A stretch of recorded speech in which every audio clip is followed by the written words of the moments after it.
అన్నయ్య అన్నయ్య అన్నయ్య అని నువ్వు పిలిచి 15 సంవత్సరాలు అయిందమ్మా.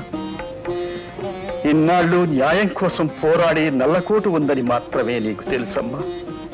కానీ ఆ నల్లకోటు వెనక తెల్లటి చొక్కా ఒకటి ఉందని, అది నులివెచ్చటి రక్తంతో తడిసిపోయి ఉందని నీకు తెలియదమ్మా.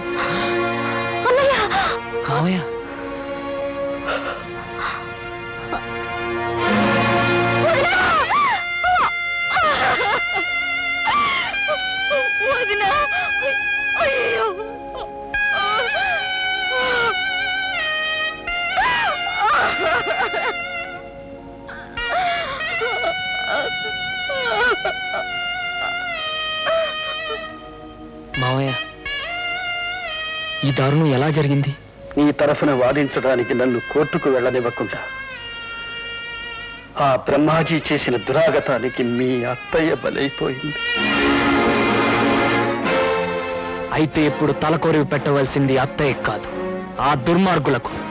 నా తండ్రిని హంతకుడిని చేసి, నా తల్లిని విధవరాల్ని చేసి, నన్ను నేరస్తుడిని చేసి, న్యాయమూర్తి ఇంటినే వల్లకాడుగా మార్చిన ఆ దుర్మార్గుల్ని చిత్రహింసలు పెట్టి చంపుతాను. ఆవేశపడకు బాబు. ధర్మ సంస్థాపనకు ముందే తొందరపాటు తగదు.